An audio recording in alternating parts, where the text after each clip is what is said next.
ये हमारी बदकिस्मती है जी, कभी कोई पाकिस्तान में कोई ऐसा इलेक्शन नहीं है जिस पे हम फख्र कर सकें कि ये इलेक्शन बिल्कुल साफ शफाफ और इम्पार्शल हुआ है। लेकिन with the passage of time हर दफ़ा जो प्री पोल रिगिंग है या रिगिंग है या जो एस्टेब्लिशमेंट की इन्वॉल्वमेंट है वो बढ़ती जा रही है। तो रात भी मैं एक पाकिस्तान के बड़े मशहूर जर्नलिस्ट हैं उनकी बात सुन रहा था। वो कह रहे थे कि मैं तो इस इलेक्शन पे बात ही नहीं करना चाहता कि ये इलेक्शन इतना बड़ा फ्रॉड है कि इसके बारे में कोई गुफ्तगू करनी भी वो हमारे लिए वैसी शर्म है। तो जिस तरह ये उम्मीदवारों के कागजात नामजदगी इसमें रिजेक्ट हो रहे हैं, वो एक अलहदा एक रवायात कायम कर रहे हैं कि पहले डिसाइड करते हैं रिजेक्ट करते हैं, उसके बाद ये ग्राउंड देते हैं। तो कोई ऐसी ग्राउंड मुझे तो अभी तक जितनी पिटीशन मैंने फाइल की हैं या मैंने देखी हैं या मुझे दोस्तों ने बताया है, तो कोई अभी तक मुझे कोई एक भी ऐसा नॉमिनेशन पेपर जो रिजेक्ट हुआ है वो लीगली तो रिजेक्ट करना नहीं मानता।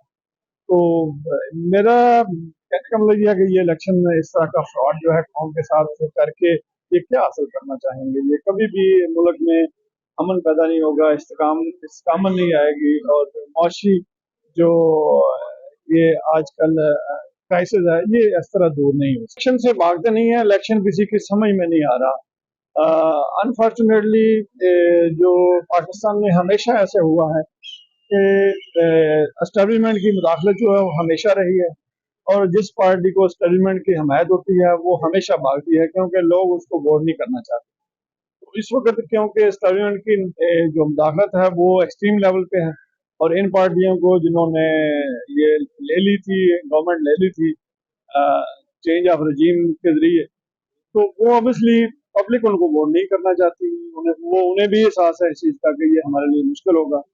यही वजह है कि वो शायद चाहते हैं कि इलेक्शन अभी ना हो और जो पीटीआई है वो समझती है कि इस वक्त हमदर्दियाँ हमारे साथ हैं, हम मजलूम भी हैं, तो अगर इलेक्शन फ्री एंड फेयर हो जाए तो उन्हें फायदा हो। ये तो एक आम रेडी लगाने वाला भी समझता है कि एस्टेब्लिशमेंट ने कभी भी हमारे जो निज़ाम है उसको को कभी फ्री एंड फेयर नहीं चलने दिया, हमेशा उन्होंने इसे जकड़े रखा और आजकल जो हालात है वो तो एक्सट्रीम है, ये तो फिर कभी माजी में हमने इसकी मिसाल भी नहीं देखी। तो सर ऐसा आपको क्या लगता है कि ये जो इलेक्शन होने जा रहा है इसके बाद स्टेबिलिटी आ सकती है मुल्क में जिस तरह का इलेक्शन? नहीं, मैं नहीं समझता कि कभी भी दुनिया में कोई ऐसी मिसाल नहीं है कि जहाँ फ्री एंड फेयर इलेक्शन ना हो, क्योंकि स्टेबिलिटी तो तब आनी है कि जब अवाम मुतमिन हो कि हमने अपना राइट ऑफ फ्रेंचाइज यूज किया है और उसी के मुताबिक रिजल्ट आए हैं। अगर वो नहीं आएगा तो वो कैसे मुतमिन होंगे?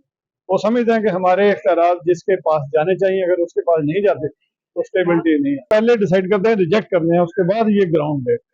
तो कोई ऐसी ग्राउंड मुझे तो अभी तक जितनी पिटीशन मैंने फाइल की हैं या मैंने देखी हैं या मुझे दोस्तों ने बताया है, तो कोई अभी तक मुझे कोई एक भी ऐसा नॉमिनेशन पेपर जो रिजेक्ट हुआ है वो लीगली तो रिजेक्ट करना नहीं मानता। तो मेरा कहने का मतलब यह है कि ये इलेक्शन इस तरह का फ्रॉड जो है कौम के साथ करके ये क्या हासिल करना चाहेंगे। ये कभी भी मुल्क में अमन पैदा नहीं होगा, इस्तेकामत नहीं आएगी और मुआशी जो ये आजकल क्राइसिस है ये इस तरह दूर नहीं हो। इलेक्शन से भागते नहीं है, इलेक्शन किसी की समझ में नहीं आ रहा।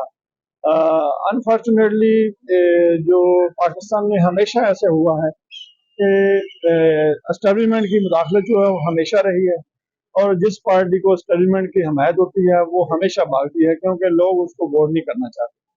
तो इस वक्त क्योंकि एस्टेब्लिशमेंट की जो मुदाखलत है वो एक्सट्रीम लेवल पे है और इन पार्टियों को जिन्होंने ये ले ली थी, गवर्नमेंट ले ली थी चेंज ऑफ रजीम के जरिए, तो वो ऑब्वियसली पब्लिक उनको वोट नहीं करना चाहती। उन्हें भी एहसास है इस चीज़ का कि ये हमारे लिए मुश्किल होगा।